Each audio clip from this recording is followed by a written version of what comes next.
I think the whole notion of kettlebell swings is one of those exercises where they look really, really cool. You know, it gets your heart rate up, you work super, super hard, looks badass, so everyone wants to do it. I get it. But it is one of those exercises that requires quite a bit of prerequisites, kind of like, you know, the deadlift, back squat, things like that, you know what I mean? Like, but for some reason everybody wants to swing. So I'm happy to showcase this episode where we're gonna get into the nitty-gritty of it. So the biggest thing that I see, let's start with common mistakes. People do the American swing, which got popular from CrossFit, swing a kettlebell overhead. The amount of force that kind of comes down with it to slow it down kind of eliminates a lot of control in kind of the lumbopelvic area. So you end up kind of doing more harm than good. The other caveat to that is having enough overhead mobility to actually get a weight swinging as high as possible. Because really when you get a good hip snap at the top of the swing, the bell can only go so high. So the rest of it becomes like this dynamic like front raise overhead. As people fatigue, I'm pretty sure holding that bell up there tends to be quite dangerous. So I never do American swings, but I'm always on that side of, you know, risk over reward. Number two would be people doing a squat to front raise swing thing. Say number three is doing something I've never seen before. This usually pops up once or twice a year on my Facebook feed where, you know, someone tags me in a video and people are just, I don't even know how they move their body to swing the kettlebell that way. So a lot of ways to do it wrong, and there are certain things you need to be able to do before you start swinging. So I think to start this all off is breathing. If you get into Dragon Door certifications, StrongFirst certifications, they have something called the Dragon's Breath. So if you think of every like MMA, boxer, kickboxer, whatever it is, every time they throw a punch, a kick, they have that tss, tss, that little breath to drive more power.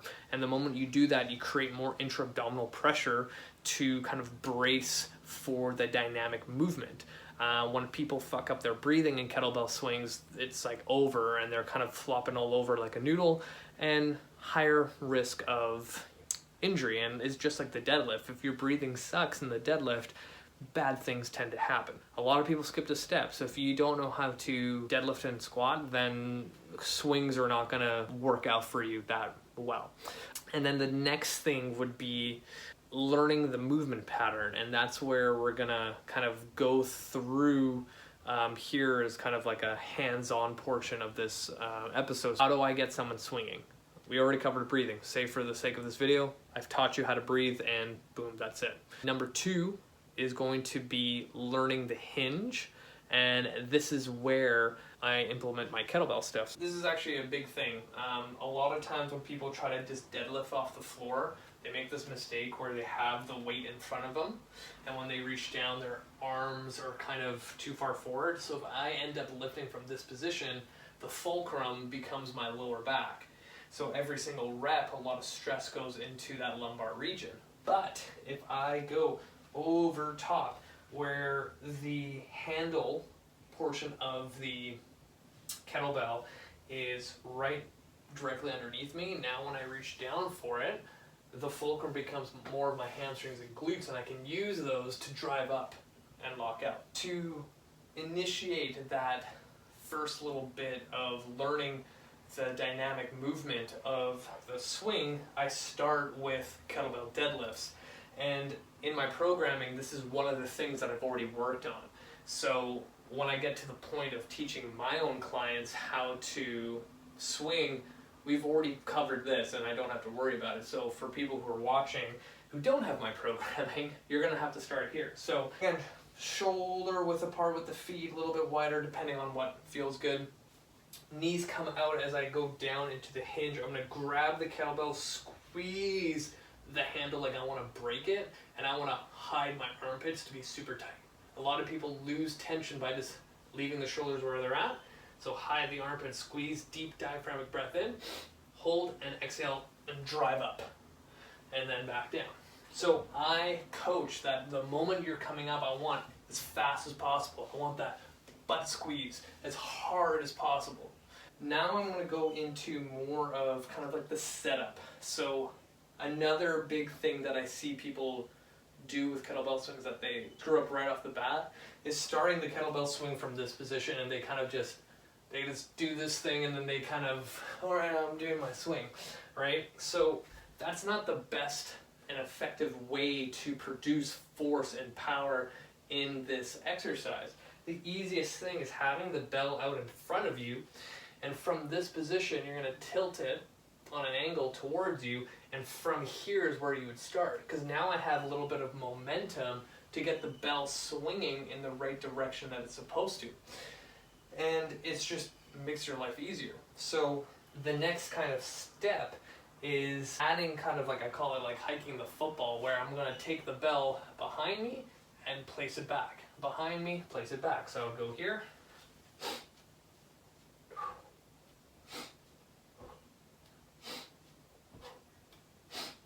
So I'm literally just throwing it behind my legs to initiate that first motion. From there, I take the person to, I call it a power swing, one kettlebell swing. Say I programmed 8 power swings.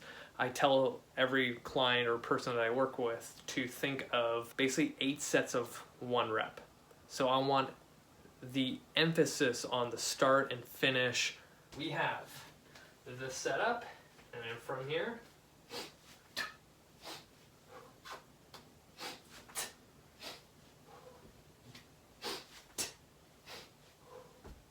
after every swing, I place it down. A lot of things happen there. The setup and the put down have to look the same. The second thing is the hip snap.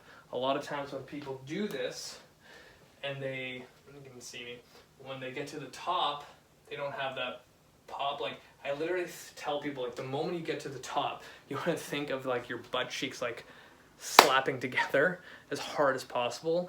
Like you are holding $100 bill between those cheeks and someone's trying to pull it out, and you're like, no, that's not happening. The other thing that people screw up with the swing, and it's from that first start position, if you remember before, from here, driving it back, people don't get their hands, I'm gonna turn around, as far back as possible, because one is just no one's really taught them, or they don't really grasp the concept. Like I tell dudes that essentially when you go back, you're trying to hit the boys, and at the very last minute you're getting out of the way. You basically want to get there as high as possible without hurting yourself, and that gives you the best kind of arc when the bell goes up and back down. That's essentially what you want to think of, is having your hands as close to the crotchal area as possible to have more of a powerful swing. The other thing that I see is people losing tension up top. And remember the little cue I gave of hiding the armpits? That keeps those lats engaged. That teres major as well, to keep everything packed here. A lot of times people lose tension and they kind of flop. The other thing too is a lot of times people try to swing and then they end up doing a front raise regardless. What I tell people to do is I want you to think of just getting your kettlebell like right underneath pec line. You don't have to go any higher. Especially when you go heavier, like think of you swinging a 32 kilo kettlebell, the last thing you want to do is a front raise with it, because that's just going to hurt your elbows. And now that we're talking about the elbows, the one thing in swings that I see people do a lot is this locked out position with the kettlebell. When you go heavy enough, that's not going to feel good. So what do you want to do with swings is a slight bend. So when I swing a 32 kilo kettlebell, usually it's anything above 24 kilos. I never aim any higher than this. So if you're watching, I'm like right underneath where my pecs are, and I have a slight bend. So now you see how high the kettlebell goes. So if I'm here to only here, I have more of a powerful arc, and I can create more force, and I can get more swings faster compared to driving the kettlebell up overhead like American swing. The goal is muscle mass and fat loss. then it would make sense that if I'm doing a kettlebell workout, I want to get as many swings as possible and get my heart rate up. I can do that a lot more effectively and faster by getting that smaller arc like the Russian kettlebell community does, compared to the American swing where I try to bring it above my head and then bring it back down. It's a snap at the top every single time. One thing I do like to do when clients don't really get that tension thing, or they just need a little bit more of it, if I get my hands on top of each other, arms out straight, all I would have to do is now take my hand on top and I tell the person, resist me. And I push down, they're trying to resist me, and they feel that at the top of their kind of core musculature. I'm like, that's the tension I want you to feel at the top of the swing. So when you get to the top of the swing, I tell people it's literally a front plank. So imagine you're doing a front plank and it's like getting close to that 30-second mark and you're like just bracing and holding on for dear life. That's how you should feel at the top of the swing. And then the moment you come down to finish up your little arc, that's where you kind of let go of the tension. And at the top, as you're driving up, you're creating more tension. And as you get to that finished position, full body tension, like you're armored, like nothing's gonna move you. You're like just solid. Those are those things that have to happen and have to have in your head in order for an effective swing. When I get to that power swing level or time in the person's training, from there it almost becomes a practice thing. It's a skill, right? I've given them all the tools in order to perform the exercise. Now it's like, practice it. Because sometimes it's just like the timing, people just need to kind of flow through it. So I'm gonna do about 5 swings, how they're supposed to look.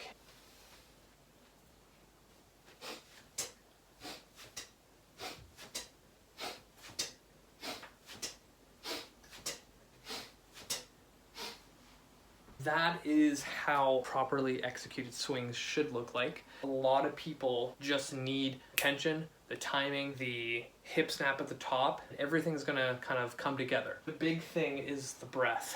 People screw up the breath a lot. I kind of mentioned it earlier, but if you think about that dragon's breath, that I breathe through my nose and exhale through my mouth. And one, it helps preserve the amount of oxygen that you use, and you become a little bit more aerobically fit, more aerobically efficient. That's a better way to describe it. You become more efficient at using your energy and your breath. And I'm already out of breath. Honestly, it's gonna save you a lot of headache down the road if you're seriously considering using kettlebells to your advantage in your training. That was a lot of information I just gave, and I usually break down swings in like a 12-week continuum of training. People need to understand it's practice, and when you don't have those fundamentals and you're trying to do other things with kettlebells, you're going to injure yourself. I've seen too many times where people are doing way too advanced variations with kettlebells and things are gonna hurt, honestly. You gotta do it barefoot. Honestly, like, you're leaving a lot on the table if you are in shoes, so you're gonna get a lot more feedback in your feet and you'll be able to strengthen them. That kettlebell swings is going to help a lot if you have flat feet, no arches or high arches or whatever it is. It's going to help a lot. The biggest thing with swings is to practice with good form. Choose a kettlebell that's heavier than what you are using right now, because a lot of times when people have a kettlebell that's too light, it just doesn't work. I always suggest, like, for dudes that I am training, like guys, men, I usually for swings will use like a 20 kilo to a 24 kilo. For women, depending kind of where they're at, it's between like 12 and 16 kilos, just something that allows them to brace and focus on the task at hand. But if you guys have any questions about swings, let me know. Hopefully this was helpful. There's a lot more to it, because a lot of times when I see swings, what I'm saying right now might not work for one person, and there's like 60 other ways to get the message across to what I want to see on the gym floor. So if you have any questions, feel free to reach out, hit the show notes, add me on Facebook, on Instagram. I do post a lot of video and photo stuff, and for those who are listening, 100% hit the show notes and watch the video. That's it for me, you guys. Thank you. You guys are amazing. Until next time.